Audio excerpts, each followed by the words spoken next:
इस सेशन का विषय होगा transforming India's infrastructure with drones. इस सत्र का विषय है मेरा देश बदल गया है, आगे बढ़ गया है। परिवर्तन के इस दौर में हमारे नए भारत का इंफ्रास्ट्रक्चर कैसे परिवर्तित होगा ड्रोन्स के इस दौर में, इस पर हम नज़र डालेंगे। तो अब मैं सबसे पहले आमंत्रित करना चाहूँगी श्री विपुल सिंह आपको, जो कि वाइस चेयरपर्सन है ड्रोन फेडरेशन ऑफ इंडिया के, कि सबसे पहले वेलकम एड्रेस दें।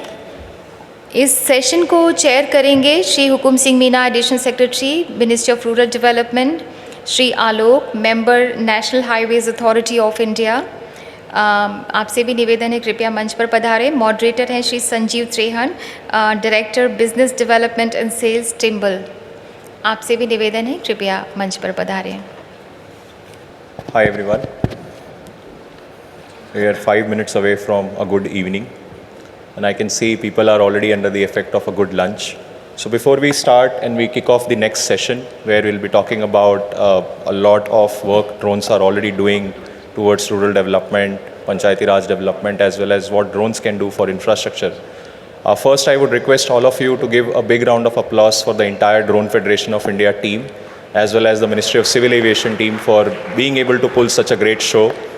I think 2 years since the last DFI, we have come a long way. We had a lot of struggles. We were discussing a lot of challenges of the drone industry, but today we are standing and we are dealing with different challenges. Drone startups are dealing with different challenges of actually responding how to be as responsive as possible to the demand which is coming in the market. So the scenario has changed. Earlier we were looking for business. Now we are not able to respond to the business. The business is growing faster than the companies.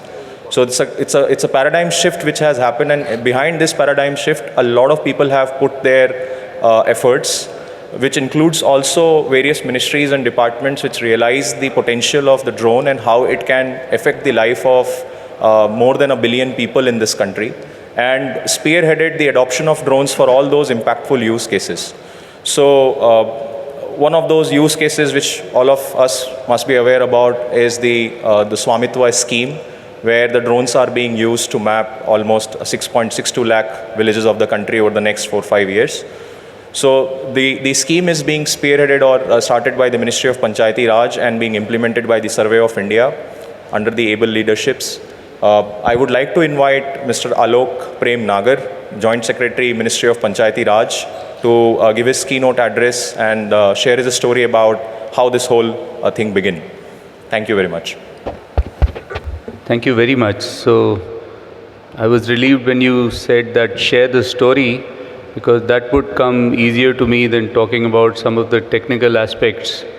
So respected chair and co-chair and everybody who's present here in this hall, we stumbled upon this idea quite by accident. It was the state of Maharashtra who had a system of property tax being appropriated by the Gram Panchayats. So that is how Panchayat Raj is in this. They said that we have worked with Survey of India.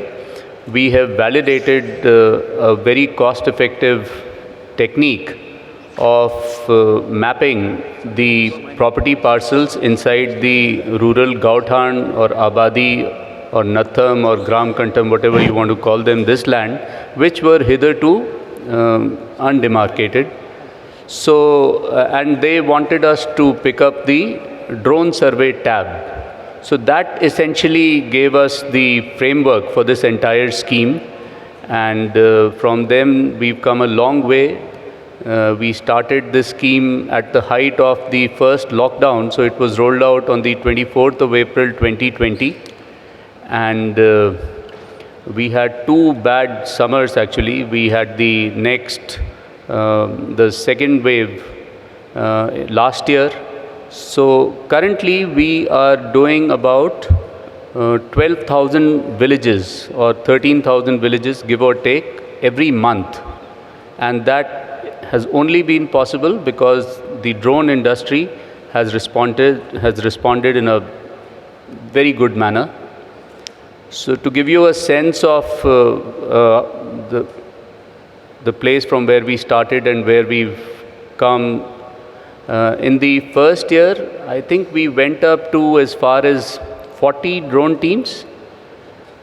From the very beginning, the government was very clear that they wanted a lot of these services to be delivered through businesses, through private operators, rather than have Survey of India buy all the drones, which was good with everybody.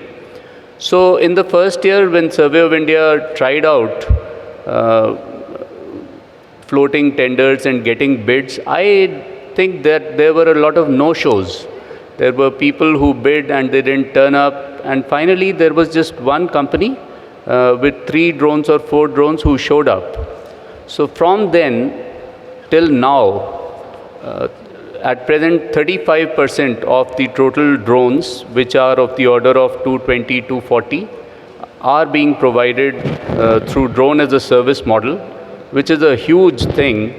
It was inconceivable, I'll tell you, when we started, even to get the services registered on the government e-marketplace was a big challenge. But then Smith and Shri Dubey, the Joint Secretary, who's been phenomenal in all this. Sunil Kumar, the Joint Secretary, who was supposed to also come for this session, has also a tremendous contribution in doing what he has done with the geospatial policy. So like I said, I would be telling you a story. So this has been a story worth telling, really, that from the point we started, when to get very simple approvals from the DGCA, from Airport Authority of India, from any number of people, was very challenging. And till now, when we have green, red and amber zone delineation all over the country, it has been a rocky road, but it has been worth it. So we currently stand at 1.43 lakh villages where the drone flying has been completed. Slightly less than half of these villages, they have completed the property card preparation. A number was given this morning, 65 lakhs. So we've come further, 69 lakh property cards, which is the cards being given, the record of right being given to individual property parcel owners in each village. These have been distributed. Haryana has finished the job. Uttarakhand is on the verge of doing it. A whole lot of union territories, in fact all union territories with the exception of Ladakh and Jammu Kashmir, have finished this job. So there's a lot to show for what the drones have done for this scheme. Policy enablement, like I said, has been a very key thing in all this. And for that I have everybody, the pressure groups here and the people who facilitated. There were back-to-back policy revisions that were happening. And it was inconceivable maybe a few years ago, but right now it happened, and it happened at a time when we really needed this. You said at the beginning that now you have a surplus of services and few drones to supply. So that is a fact, because now the weight is totally on the other foot. We have drone supply, but we are hard put to find states to provide us with tuna-marked villages quickly enough. So that was that. And there are cost advantages, of course, huge cost advantages in terms through drone services that Survey of India would be in a better position to answer. And so I had a professor called Dr. A.P. Sinha, and when he was talking about innovation, he had this slide, that used to show जुगाड़ नहीं होता था इधर सहारनपुर वगैरह के पास, when people would use that engine and all, and they would run four-wheelers using that. So he would ask us, is this what you would imagine as innovation? तब उसकी शक्ल देख के लोग बोलते थे नहीं, ये तो innovation बिल्कुल नहीं है. So we need to be so good. I mean, rather than being a mutual admiration society that you scratch my back, I scratch yours, we need to be really good. 2030, it was mentioned in the earlier session that 2030 we'd all be looking to export drones. So we should be ahead of this curve. And to that end, we started late, so it is understandable that we are not where drones from Germany or some of these countries are. But then we've got to learn quickly. And the opportunities are immense. We've had an expression of interest by the Ministry of External Affairs, who are looking to send the Swamitva scheme package out to the countries that are similarly placed. So we have the Southeast Asian countries, the African countries, South America, who are similarly located, and these people, the MEA endeavor would be to make this a part of their capacity building training programs, and this whole package can be sent out. So if we are at the level of the Jugaad or something, it will not count. Even though we might be cheap, we need to be competing with the best on their terms and yet be able to make our point. I had this thought in the morning when the Honorable Prime Minister and the others were discussing that the drone people, the drone service people who are delivering services under Swamitva, so you already have a toehold in that village, right? When you are moving from village to village on your drone flying schedule. So why don't you use this opportunity to showcase some of the other services that you already have? I mean, this agricultural services, the people who are interacting with the PM. So you are there. You don't need to be having special camps, and there aren't enough of you, actually, from what I know, that you could also, and in a state there would be 2 or 3 people who are providing these drone services. So you could map yourselves, and then depending on the villages, you can work it out with the collectors. In any case, you are in direct touch with them, and you could work it out, and one of these days when your tuna marking schedule is not so loaded, you could be looking to showcase all these wonderful services that you have, because drone services, we are only limited by our imagination, as I could see it, because in every aspect of our lives, in every challenge that we face, there is a lot that the drones can do. And by virtue of being present there in the villages, you could use that opportunity and tell people that this is what you can do. Have a half-hour thing and just, make an exhibition of the things that drones can do. When we are awarding works in government, we are constrained by standard bidding documents, a point that Abhijit and I were just discussing. And so while even in the Swamitva work that I am doing, so I've had inquiries from Punjab asking me that how much does a drone cost, and I want to get so many drones for myself, and we want to assess the crop damage. Using that, I told him that you can get drone services do that for you for a fraction of the cost, and you would not be saddled with an inventory even. So if we could have standard bidding documents in respect of the various agricultural services and any manner of other services that you are being able to provide. So have a shelf of these, circulate them, talk to governments, and just insert them. I can do what's possible for me to, but for everybody else, it will work to your advantage. Because that should not be an impediment in the way of drone jobs being awarded. So there's a last point that I needed to make about smart villages. We are trying to work out a concept note on what a smart village should mean. I understand that a lot of these companies, I saw the Nokia people do it to Palli Gram Panchayat, where the Prime Minister was present on the 24th of April last. Hewlett Packard do it also. A number of these companies have their own smart village concepts. Insert drone services as a part of agricultural services. So that is something that you could do, bilaterally.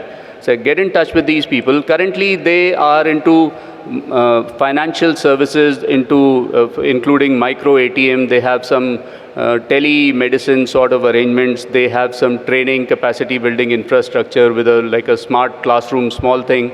And they also have an e-library.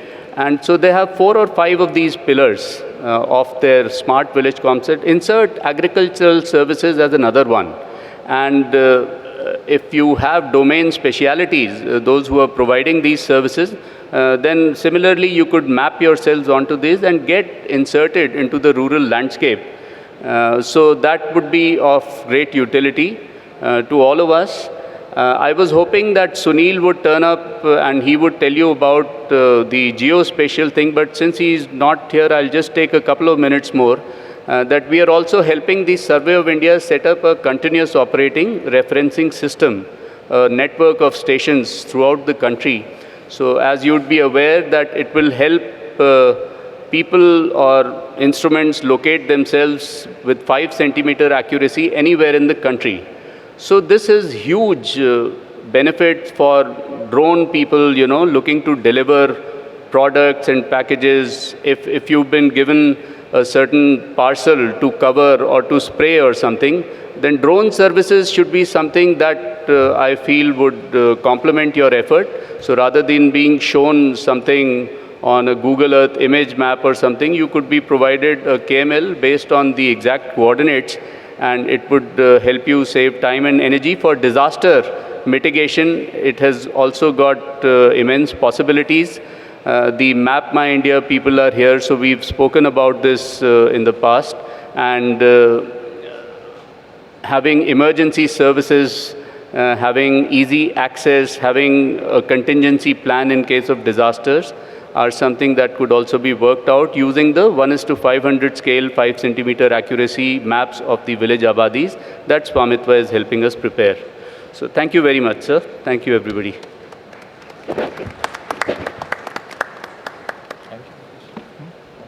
Thank you very much, sir.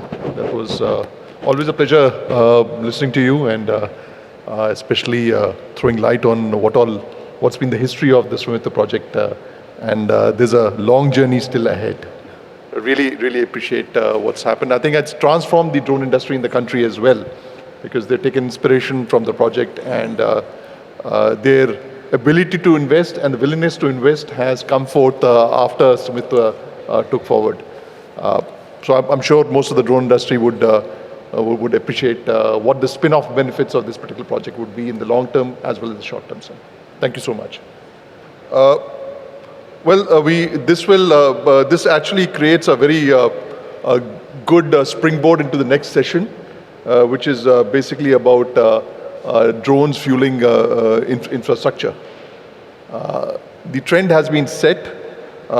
Basically, when you talk about infrastructure, infrastructure fuels or powers business.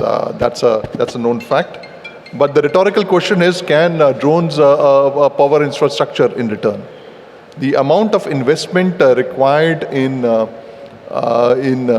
by some estimates for infrastructure creation in the next decade or more is to the tune of somewhere around about, just let me pull out a figure, in the next 20 years is around $3.7 trillion a year globally.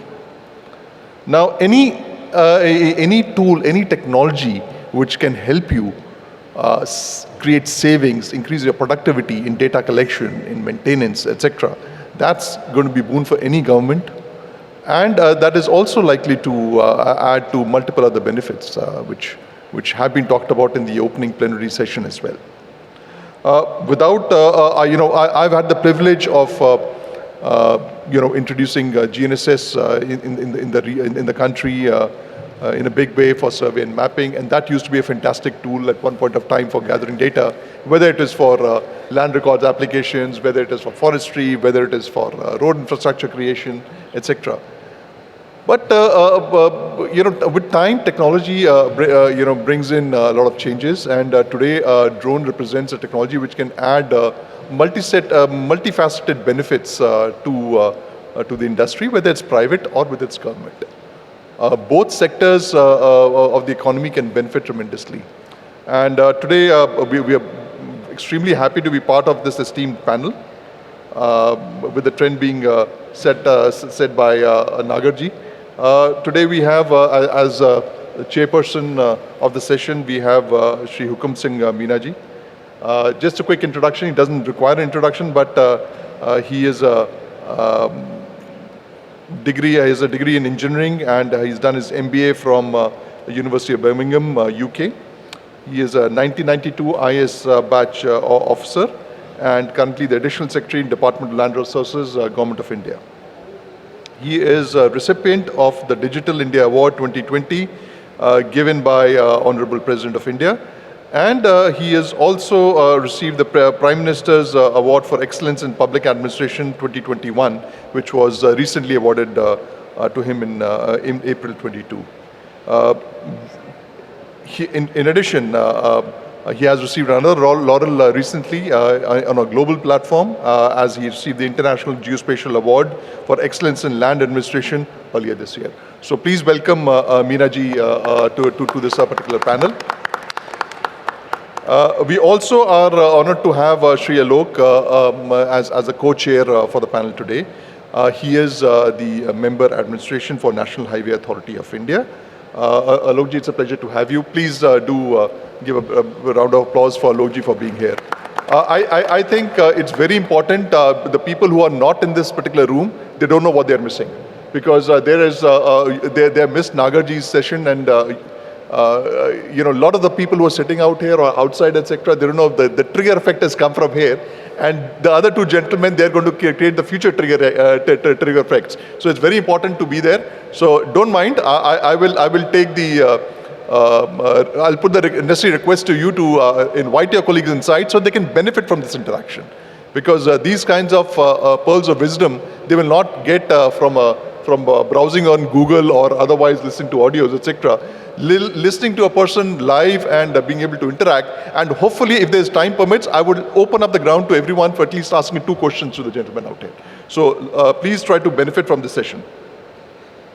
We also have, unfortunately, the team from MapMy India had to leave because they had a flight to catch. So unfortunately, they will not be present for this particular session, but they have communicated their regrets. The session is running a little bit behind schedule, so apologies that that is a little bit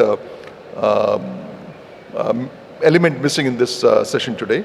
But we have Mr. Vishal Anand. He's a Senior Vice President and Head of Business for ESRI India. Vishal has a very rich, I think 23 or 28 year plus experience, Vishal. And he's also the Vice President of Association of Geospatial Industry in India as well. So Vishal, look forward to hearing some interesting thoughts from your end also. I think a lot of you will be familiar with Vipul. Vipul is a co-founder and CEO of R1 Man Systems. He is also the Vice Chairperson of the Drone Federation of India. So give a round of applause to Vipul as well. I'm sure he has something interesting to add to the interesting flavor to add to the session as well. We also have Arjun Agarwal. He's the Managing Director, Aeronan India. Arjun co-founded ARC Ventures in 2014, which has invested into Indian drone ecosystem, including Aerodyne and other entities, with the idea of facilitating Indianization and creation of robust manufacturing capabilities in India. Fantastic, Arjun, and welcome to the panel.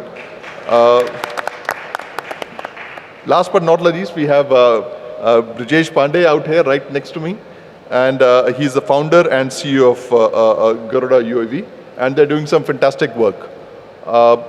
Well, a quick introduction to myself. My name is Sanjeev Trehan as the label source, just in case you can't make it out. I'm Director of Business Development Sales for Trimble in the South Asia region. Handle a lot of other businesses and solutions for Trimble as well, depending on what is required.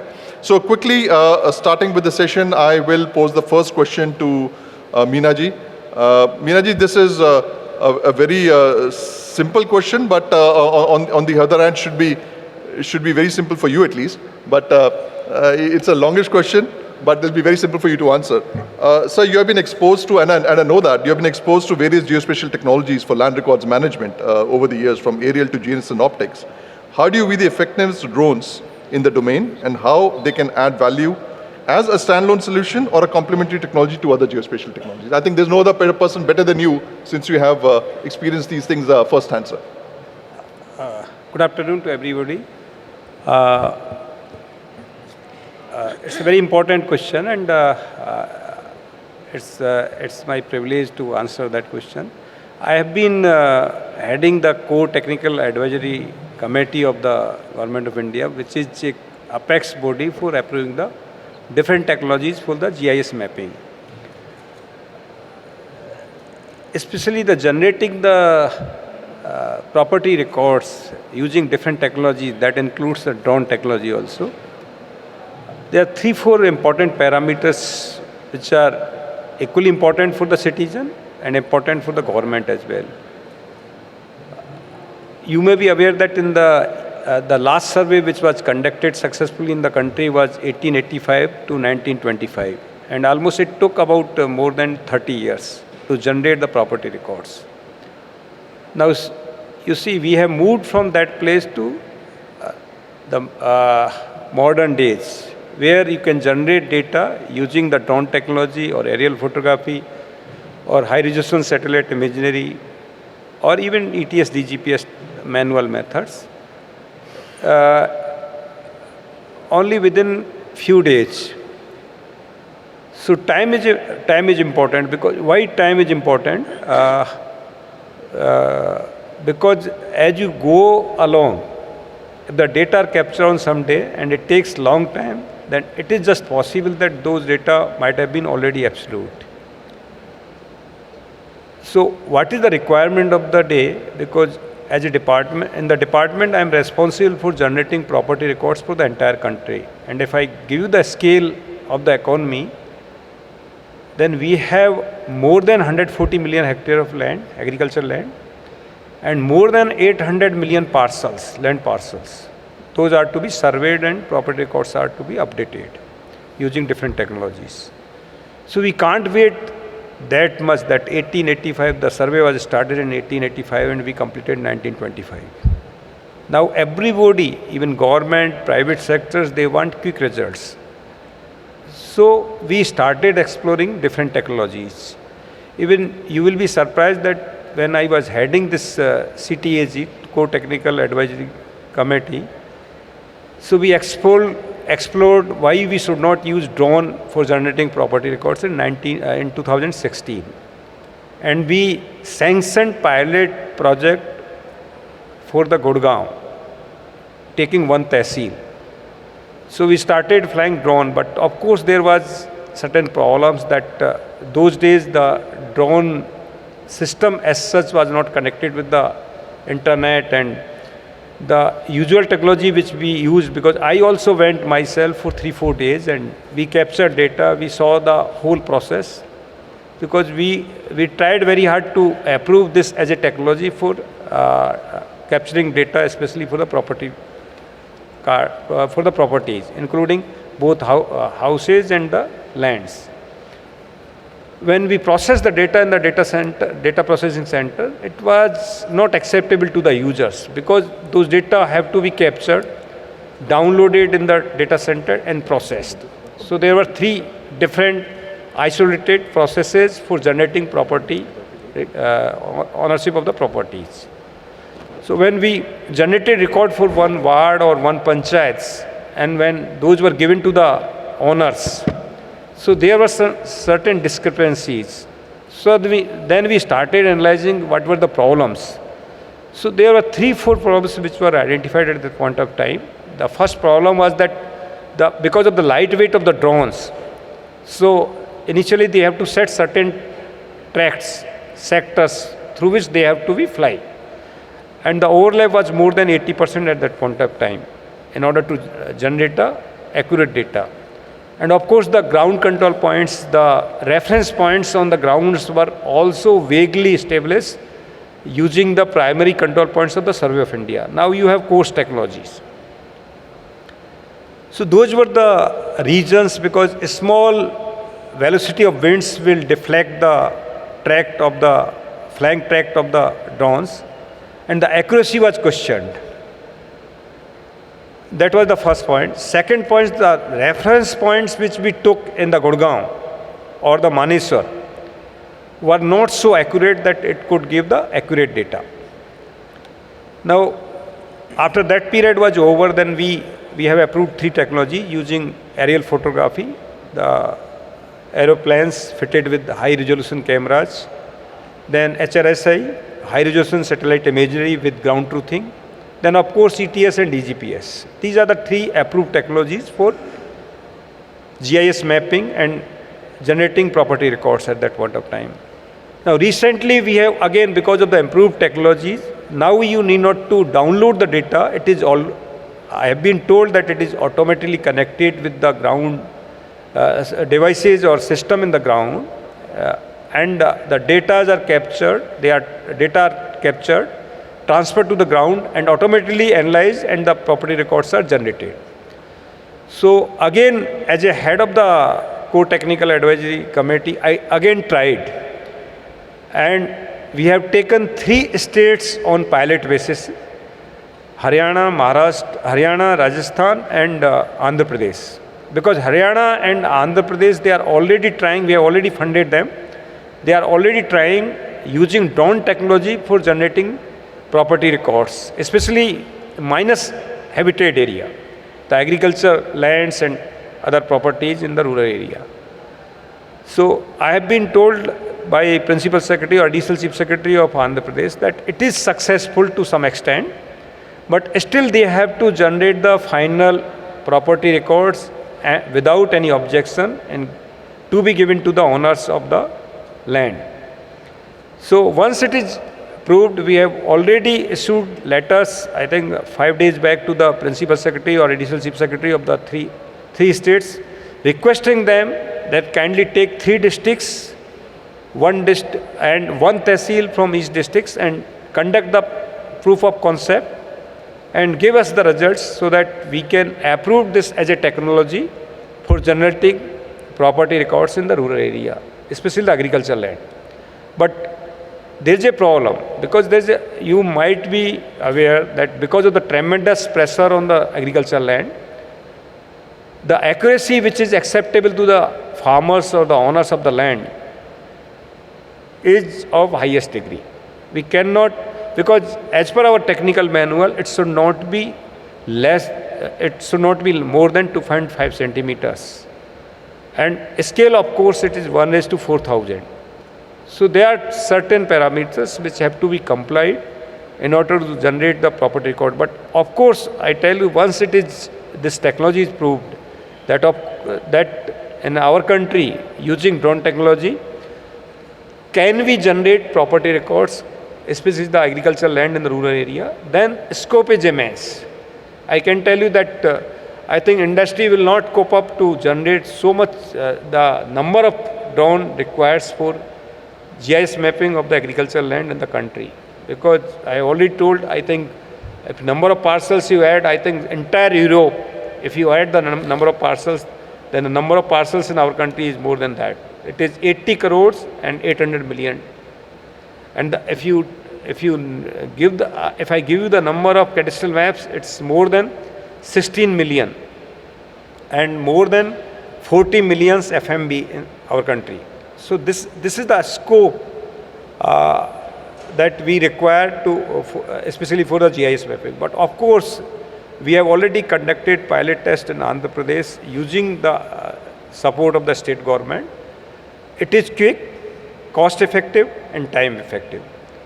But on accuracy and acceptability to the owners and the farmers, it has to be tested.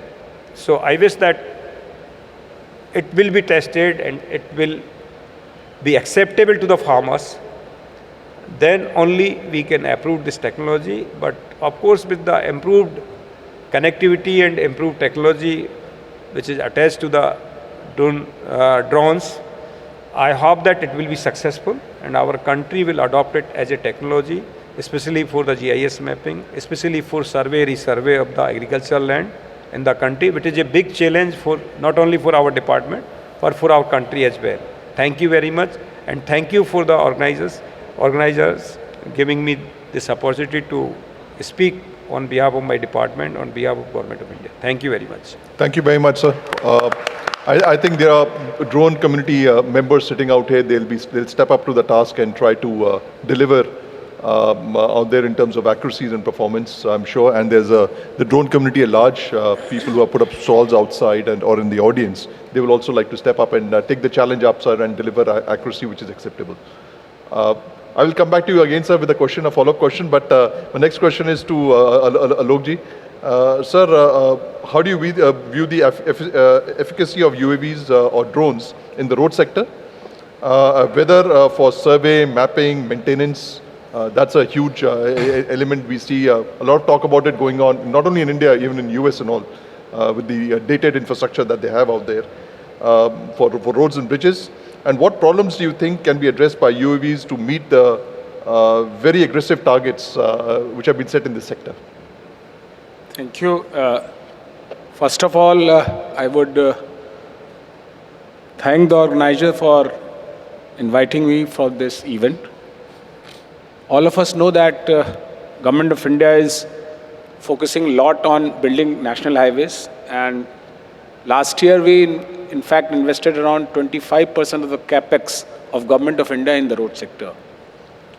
Currently we are constructing around 8,250 odd kilometers which are under construction. At the same time, shortly we will be starting new construction of around 5,400 kilometers. And at the same time, this year we will be awarding around 8,000 kilometer new projects. So you can understand that we have a huge target. This year also we are likely to invest more than $22 billion in this sector. All of us know that our work starts from fixing an alignment to acquiring of land and then shifting of utilities, then starting the construction, etc., etc. Last 1.5 years, we have been in touch with drone-related companies and also with technology institutes, where we are trying to find out a technical solution, how to do all these things in a more effective way. And I think they have come up to a level where I think Indian drone companies can deliver all these things. We have given some pilots also. In fact, we started our work with counting of trees. We plant trees on the median and avenues. Then we thought, why not expand it to management, then also to detection of damages which happen due to rains, etc. Then to black spot identification. You know that there is a lot of accident which happens. 40% of the traffic is on national highways, and around 1.5 lakh people lose their life. So many families are affected. So we also identify black spots. We can use drones in management of traffic, management of our toll plazas. So there are huge possibilities. There has been going a technological dialogue between developers and especially IIT Kanpur, which has taken up this project. So I think we have huge opportunities, and the drone community should sit together.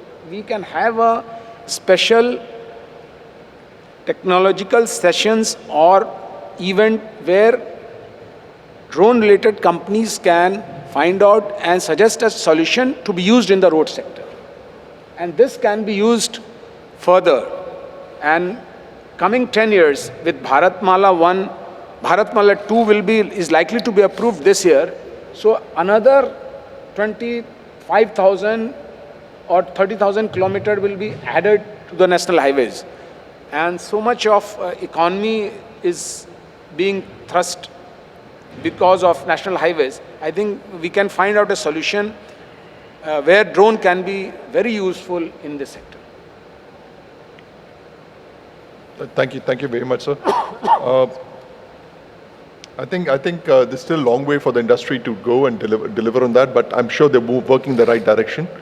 With your support, I think a lot of things can. This can be the next. What do you say? The exponential impact-giving sector for the drone industry, for sure, because there's so much work and there's a continuous work. It's a road has a life cycle which has to be from construction to maintenance, etc. That's where In fact, I would just interrupt. Once we construct a 4-lane road, after 10 years, we are with traffic service through drones.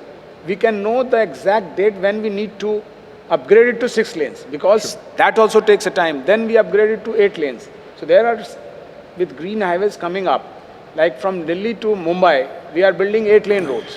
And the investment in this particular road is 1 lakh, more than 1 lakh crore. So There is a huge, and then the time which we will save is huge. Then there will be logistic parks which will be coming up through all these highways. So use of drones for those management is there. So there is a huge aspect. That's why I'm requesting your community to let's sit together and devise all the technology which can be used for this sector. Sure. Vipul, possibly as the Vice Chair of DFI, you can take that forward. That'll be an interesting proposition. Certainly. I think the purpose of the panel is almost already served by so much of problem statement thrown on the drone industry to cater to. Thank you, sir. Nagarji, just a question for you. So much data is being collected under the Smith scheme. Now, I think this is a natural question for the drone community to ask is that can the data also be used for rural infrastructure projects, etc., and how it can be? Is there any scope for that also, sir? Yes, of course. With the new geospatial policy that I mentioned in passing, the data is available free to government institutions and even to the others. If the local entities are majority partners, then the data should be available to you. The thing is that we've not had that the stream flow started yet from the Survey of India's side. They're on the verge of doing their DEM modeling completely. Subsequently, it would be available, and then of course we are bound by the policy to make all that data available. The repository, of course, is going to be the state governments whose subject is the land management. But yes, what we can do with that data, how we can make things easier for the people living in far-flung areas, and how technology can come to their rescue in bad situations is something that these questions must be addressed and people's lives alleviated as a result of it. Thank you, sir. Thank you very much. Vishal, quick question for you. Given that you represent ESRI, which is obviously the leading organization as far as GIS is concerned in India, and you have many large enterprise and government infrastructure users, what are your initial thoughts on the drone industry and its impact on infrastructure and how Esri can add value? Thanks, Sanjeev. Actually, you asked me three questions in one. The user benefit, the drone industry, and how Esri can add value. But before that, I will thank DFI for inviting us to this conference. Or I'll say it's a festival, not a conference. And it eventually looked like a festival. And if I ask all of you in the audience, do we believe that eventually drone and geospatial technology will be led by India? How many of you believe? If you can raise the hand. And do we also believe that we are already leading most of it? Have you ever seen 10 years back the tool to play around? And I don't want to demean anyone here. It was just a wedding tool 10 to 15 years back. And we have only seen drones there. And today, the use cases are immense. 100 of manufacturers in the India overwhelms our story of Atmanirbhar.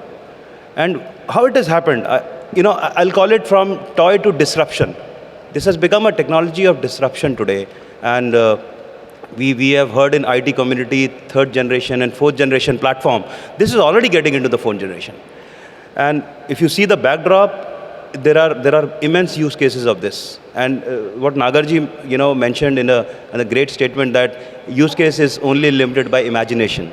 So much drone technology can do. But and if you go to the history, it all happened because of the invention in hardware. A lot of fibers and hardwares, and I'm sure drone manufacturers know this innovations they have done to making it more lighter and more unable to do the work they are supposed to do. The sensors technology, the optics behind it, the more and more improvement in the sensors is making it more pervasive to many, many applications, and not only defense and emergency, which were the starting point. And third, and the important piece is, see, drones generate the immense data, the petabyte of data today. You talk of motion videos to 3D to LiDAR and whatnot. How are we using that data? So that the cloud technology getting integrated with this piece of capture is making sure that drone is everywhere. And we should not forget and actually thank the policy, the liberalization of policy which has come up right after the liberalization in geospatial policy is basically the icing in cake so that we all can use this in our own industries and domain. The second piece of, we at Esri, we have very large users in the country, especially in government space, from disaster management to forest to, all traditional use of GIS wherever issue, they use us. But we always had a challenge from age-old times that everything is fine, but where is the data? And if the data is available, is this currency is current? No, it is not. So there are a lot of effort, as Meena ji also described, a lot of effort from going to field to whatnot being done in the application where the data can come out very, very easily. So drone has done that. So our users are benefiting a lot by the kind of speed the data is generated, the speed on which the data can come in with the kind of project you talk about. Swamitwa scheme, can we ever heard or can we ever think a Swamitwa actions without drone? It is actually conceived around drone as a technology so that we have property card given to the villagers on right time. So the speed and ROIs and everything is possible because drone is available. Important piece to all this, see drone, I say geospatial industry and I also represent geospatial industry being a part of Association of Geospatial Industry. This is an integrated piece in our industry. And actually we have, geospatial has immensely benefited by the drone piece. The way the drone is getting innovation day by day, the right workflows, and someone is talking about the standards. We have to believe into the standards. So the data is being generated has to be captured very well and has to be, I'll say, processed in the same speed. It's like we cannot have a car engine in Boeing. If the Boeing is producing or the drone is producing a very fast data of area of interest, we have to have similar technology on cloud to process it. And you process it, eventually you have to give a map to the user. There is a decision support system which needs to be given to the user. There is an application, there is a consumer. So as we call in GIS or geospatial terminologies, from capture to consume. So drone is an important piece to capture, but we have to have right workflows in making sure that it is done, everything is processed over cloud. We come out with ORIs, we do a lot of feature extraction, eventually give the map or right analytics to the user. This is all possible. I think you asked Sanjeev what tools we have from Esri side. We have a tool called Site Scan, which actually take care of all this action post drone capture. So it has been being used globally and in India by many, many users. It actually makes sure your workflows is complete. So I'm sure if time permits, we will be demonstrating the same. And thank you so much, Sanjeev. I'm very overwhelmed by the way this industry is going through. Thank you, Vishal. We'll listen to you. Vipul, over to you now. In the entire life cycle of an infrastructure project, right? In Trimble, like we talk about life cycles, etc. So it's a question that I come across, but I'm pushing it to you. Life cycle of infrastructure project. Where do you see drones being used effectively, and can you share some experience around that? Okay. See, I think we have listened, already got a lot of valuable inputs from the other esteemed panelists that from my experience, whatever limited experience I have got with the implementation of drones on the infrastructure related projects, it is useful across the life cycle.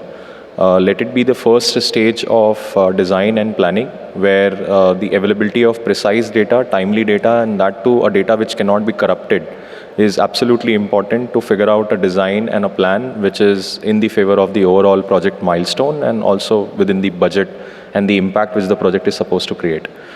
Then there I have understood that there are 2-3 benefits which drone directly provides. One is that it collects data at a very fast pace compared to the conventional processes of generating these data sets. A drone can actually work 5 times better or faster, and also it generates a huge amount of data. Basically, let's say if we compare with either a DGPS or a total station used, it actually complements them quite well, where a quite good amount of precision can be achieved from these instruments. However, the laborious work, which is to cover the entire stretch of the infrastructure, let it be highway, railways, or even development of a large town, can be taken care by the drone. So if we figure out a right way to put these technologies together, the same amount of work which was earlier taking about 6 months, just to give an example of one conventional project, let's say a 100-kilometer highway project or development of a small city, whatever time it was taking to collect the data for just the planning purpose, 6 months,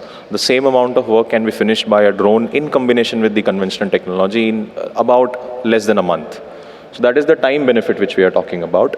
However, let's say if you're talking about 100 hectare or a 1 square kilometer area, which is a unit of measurement for such activities, if we used to take, let's say, about 3 to 4 days and generate about 1500 to 2000 coordinates to define that geography, the same area can be covered with the drone in less than 30 minutes.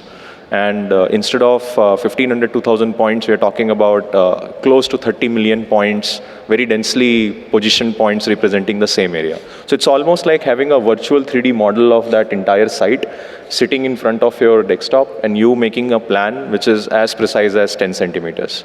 So that's the first stage, which I feel that very, very impactful. So from the speed perspective, when we say we want to make 8,000 kilometers of road, or we want to develop 10 smart cities, or we want to make, let's say, 100,000 villages smart in a particular year, availability of the data at the right time with the precision which is required becomes absolutely useful. And the best part is that since this data is very digital and dense, there is always a potential to use, let's say, image processing and machine learning based algorithms to take away a lot of work which people do manually. And hence, further, the speed and the accuracy of the job increases. So when you have a precise plan, your cost and time estimates are also accurate, which directly impacts on the people who are going to benefit from the infrastructure and also the project owners who are going to spend a lot of money. And because of, let's say, lack of adequate data at the planning stage and information at the planning stage, there is a lot of money and time which is lost over the entire life cycle of the project during the execution. Then the second part which comes is that the execution itself. You know, because of the sheer speed at which drones can collect data and the detail at which these data sets can be collected, you can compare or basically track your progress at a very, very close intervals. In fact, I have seen projects in case of certain construction projects where people are tracking progress on every fortnight basis and quantifying that how much percentage of work has been completed versus the planned. So, and then also checking whether it is adhering to all the milestones which have been given to the construction agency, as well as the audits which are required to be conducted on that project in order to release the finances and so on and so forth. So the entire gambit of stakeholders which are involved during the execution phase, they become efficient. And you don't need to visit these sites. Sometimes the time is invested that many supervisors, many engineers have to visit these sites and do their assessment and prepare a report. All that can be today digitized using drone technology in its current state. Then third comes when the project is already created and you have to basically maintain it so that it stays in the best of its integrity. At that stage also there are various elements which drone data can collect in the form of, let's say, RGB or pixels, as well as the dimensions which are associated with those pixels. For example, one of the use cases which I have come across is that is the use case in highways itself. We come across with a lot of encroachments which happen in the highway. We come across with a lot of damages which happen on the highway. So if you keep generating, let's say, a very high resolution 3-dimensional map of a highway every, let's say, 1 month, none of these encroachments actually can happen. So instead of becoming a corrective, taking a corrective approach when something goes wrong, the technology can enable a different shift to a preventive approach. And hence a lot of these encroachments can be avoided. And if my figures are not wrong, just in National Highway Authority, we have more than, the value of the litigations which are going over the encroachments, and Alok sir can correct those figures. I believe they are more than 60,000 crores worth today. So a lot of these problems can be solved using drones, and not only highways. In fact, if you look at some of the critical other infrastructure, high-speed rail, or even power transmission line, if you want to transmit power, or even the Bharat network, which we are talking about, or even the Jal Jeevan mission, where we are talking about distribution of water supply to every doorstep. A 3-centimeter resolution data with a 10-centimeter accuracy, it can just make sure that all these design plans and executions can be done seamlessly sitting on a desktop. So that's what is my view about the potential of the drone. It's just about being able to realize and unlock that potential, just like we have seen an unlocking happening over the last 2 years for Swamitwa. Thank you, Vipul. It's a very Sanjeev, I would like to interject because, see, I had been working with him when I was in Rajasthan, and I was doing that land digitization project and survey project. And from there I come to National Highway. And what Vipul is saying, see, we had a litigation, huge litigation, because of the gaps which we have in construction of roads. And I can just tell you, year 2020, we started with around 2,600 of gaps, and most of our project was stuck up.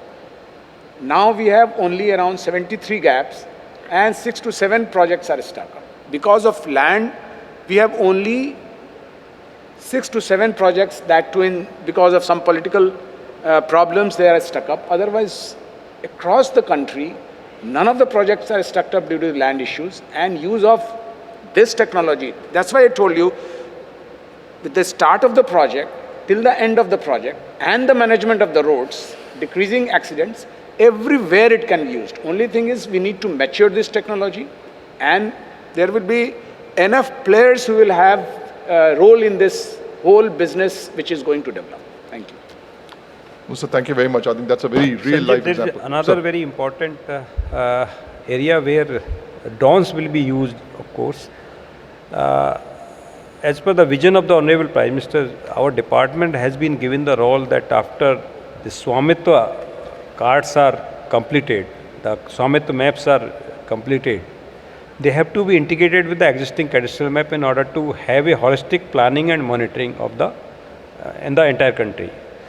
So you just imagine that out of 6,56,000 villages, at least we require more than 30,000 drones in order to integrate the Swamitwa map with the cadastral maps. So this will start when they will complete. That's we have huge. already pilot tested in 4 villages, and there's a gap because they are on the different technology platform, course network. Ours is the GCP. So there's always a gap. So we have to do the ground truthing using the drones. So when they will complete, the major role of the drones technology for our department will start. Fantastic, sir. That should be good news for the entire drone community, and that's what I was saying. People who are not in this room, they don't get to know this information. So, just joking. Thank you very much, sir. These are live examples, and hopefully we can create down the road. We can create fantastic case studies, and someday somebody will teach us in the business schools, etc., the IIMs of the world, etc., how transformation took place in India using digital technology and all sorts of digital elements. Moving right along, Arjun, a question for you, a slightly different one. How do you see the need for the infrastructure behind the infrastructure to enable drones to effectively provide infrastructure-related solutions? Because there is some need out there as well. Oh, absolutely. I think that's a fantastic question. So I got involved in this industry a couple of years ago, and when I used to go to my customers and tell them what I could do, they were very confused. They found this to be unreliable. They were a little bit cautious. They weren't very promising. They were a little bit taking a step back towards adopting this technology. Today, everybody knows what we can do with drones. They work in so many different sectors. I think throughout the day we've been hearing so many fantastic, wonderful examples which display the sheer size. Arjun, excuse me, can you speak closer, move a little bit closer to them? Sure. Is that better? Much better. Sorry about that. So I think throughout the day we've been witnessing so many examples of the sheer size and opportunity of the drone sector, which probably wasn't the case a couple of years ago when I first set out in this industry.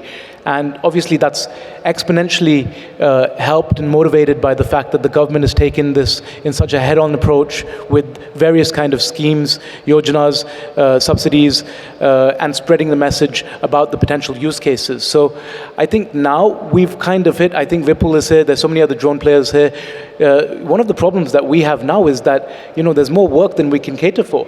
It's a massive challenge. We've got severe shortages in manpower. We've got severe shortages in components and parts. And, I myself operate in a number of countries outside of India as well.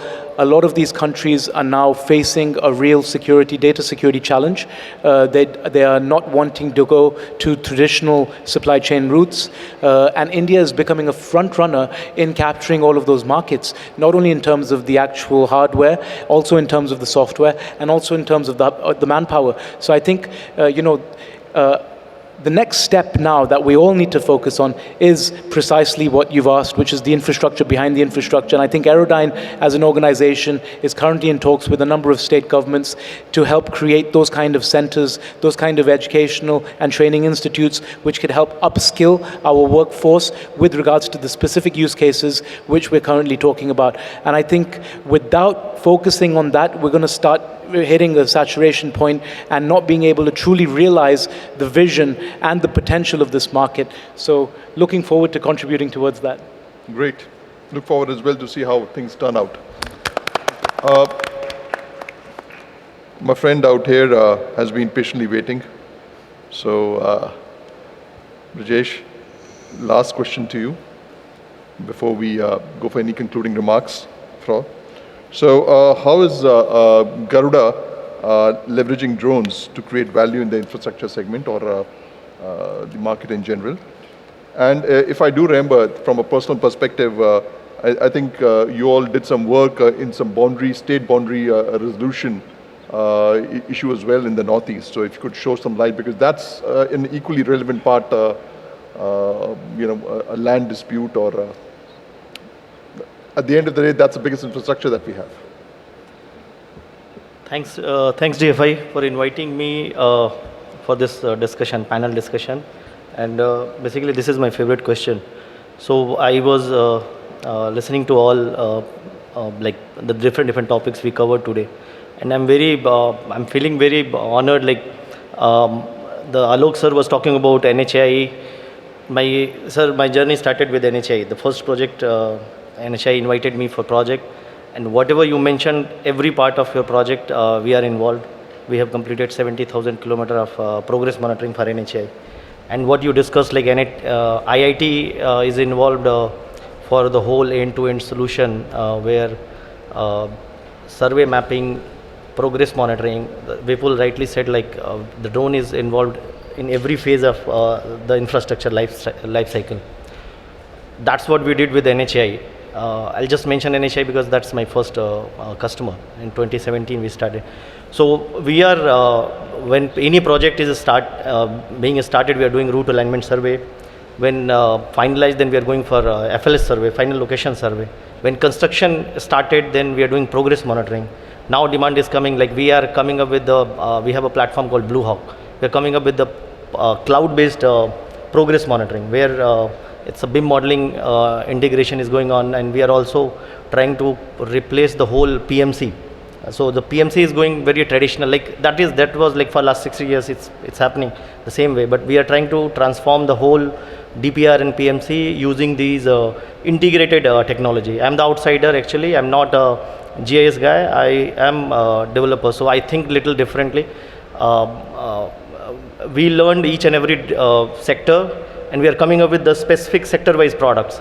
So for highways, while doing the work, we realized that, okay, so these kind of inspections are being done manually. Like even though I'm flying drone and everybody is happy, but still it's manual. There is a possibility of tampering. So we are going with the complete end-to-end integration where flight planning app is capturing the data, data is being synced to cloud, and then behind the scene we are processing the data. We have integrated one AI-powered pothole detection, alligator crack. It's still not in a production stage, but we proved to NHI. So we demonstrated, and now what you said, like that use cases we prepared and we submitted to NHI. We found that while doing the work, we realized that the encroachments are happening, potholes are there, the asset management should be managed, and then progress monitoring, safety audits, storage, risk analysis. There are n number of things, not only in highways, across the sectors, and these kind of things should be managed through one integrated platform. it's not like I'm capturing the data, submitting. Who will trust my data if I'm making some, like if I'm tampering with the data? So here comes Garuda UAV. We are a little different. Like everybody has a different USP. We are a little different because the companies, we have a software development team, we have GIS team, we have civil team, and everybody is contributing in a different manner. So, and learning from the sectors, making the backlog items, preparing the use cases, reaching out to customers. Even though we are open for any POCs, we are reaching out. Like we completed a FLS survey for Patna Metro. Now we are going for free of cost. We are doing POC with them just to understand all the workflows, how the construction is taking place, the safety, environmental, and then labor laws. Everything we are trying to understand, and we are trying to build one application where CCTV will do some job, sensors will do the pollution. Safety compliances should be done through AI ML. So we are learning, and we are changing the way the things have been doing. Similarly, we got a call from Northeast that border dispute, and you all must have heard about that dispute. We were behind the scene. We did a survey. We prepared within 15 days. We prepared the map, and both CMs reached Delhi, and they made a peace pact. And then finally, Twitter, CM Meghalaya, he mentioned our name, company name. It was a proud moment for us because we were appreciated by both CMs. We were the peacemaker for them. And we were approached by different Northeast countries, states to do the same kind of survey. So that's how we have been doing the work. No, great to know that, and thank you for sharing that information. These are small things that make a huge impact. We are running out of time, but in fact we exceeded time, and everyone's been kind, organizers been kind enough to let us go. One last, sir, I'll open the floor. Nagar ji, Meena ji, Alok ji, any advice for the young drone community? How can they help you to perform your jobs better? Open question. I think to my mind, there's a very important question as far as my job is concerned, especially mapping the agricultural land. Within country, even we have a vegetative cover and undulating lands. So for plain lands and where there's no more vegetative cover, the drone technology is fine. But I don't know how to resolve the issue where you have undulated land like northeastern and J&K. How we'll map, how we'll capture the images, how we'll process. That has to be still answer, I think, using drone technologies. Because if we want to adopt drone technology for the entire country, then we have to address those questions also. Point taken. So does LIDAR help out there? But I think we'll take it up offline, sir. But point is well taken. I think that's a homework for the drone industry as well, sir. This is just an addition to what I had said earlier, hearing what Meena sir just said. So we in Swamitva had it easy because we are creating records where there were no records present there to begin with. So the choice that people had was either to fight it out or to come to an agreement on a line and get your property card made. And of course the parcels that we are talking about are small, and pretty much everybody is clear about what their boundaries are. So we've seen that in the first pass after the map 1 is provided and the ground truthing is done, the number of property parcels, the number of property cards as a percentage of the number of property parcels varies from 80-85% in the case of UP to up to 95-96% in the case of Haryana. So, but then doing it over the rest of the country is a big challenge. You're talking about big parcels and you're talking about so many different kinds of systems. And I also know that Andhra and Karnataka Andhra are already doing it, but Karnataka have also issued a tender, sir, which is a technology agnostic thing. So people may use LiDAR images or drone or whatever they'd like, and their tender conditions are so drafted. And even with the survey of the rest of the parcels, those 80 crores that you said, so you could also be looking to make use of the CORS network. Sure. That with rovers, sir, how can you do that? And to the youngsters, like I said earlier, that we don't want to be those jugaad kind of innovators. No, we need to be really good. We need to, also in my exchanges with the Survey of India officers, when there is a delay in production of ORI images, when there is a delay in production of Map1, I asked them, and then they said that it was easier with Trinity and it is difficult with the new drones that have come in. So people get after these challenges, they solve them. I was discussing with Abhijit how there was a clutter of images while the drone used to turn or something. So one can't blame you people, because you are getting into this, rolling your sleeves up and getting down and dirty and all. So do that and come out with good, durable solutions that people can look up to. Like I said, that MEA has already made a start, and it is likely that once these capacities are created, people would want these technologies to land up there lock, stock and barrel. And there is going to be a demand for these things offshore. And there, if we have fledgling and tottering technologies, we'll lose more than we end up gaining.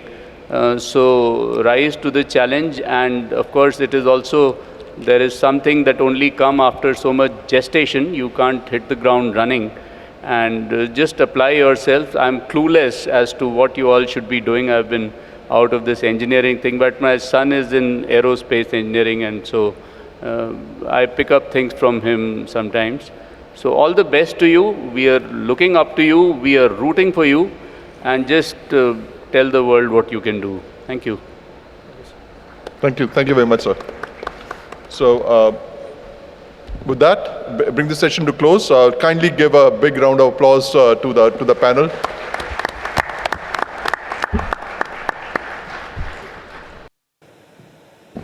No, so I appreciate you taking out the time and spending so much time and sharing your thoughts. Thank you so much. I would like to request Shri Sanjeev Trehan to kindly present mementos to all the guest speakers.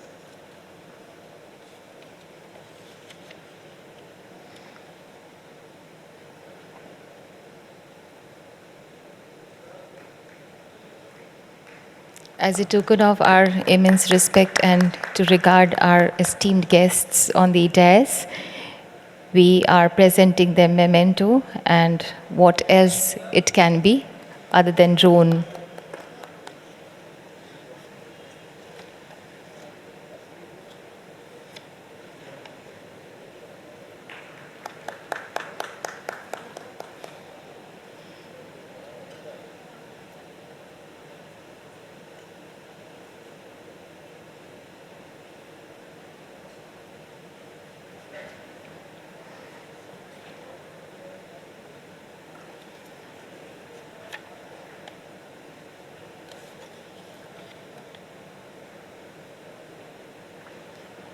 Drone की सुनहरी यादें हमारे मेहमान अपने साथ लेकर जाएंगे।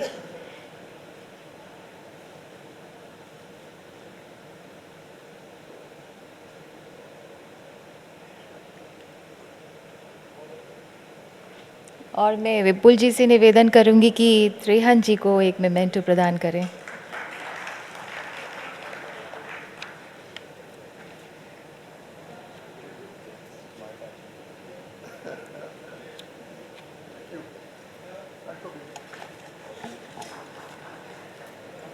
Thank you all the guest speakers, esteemed guest speaker. Thank you so much for your valuable presence.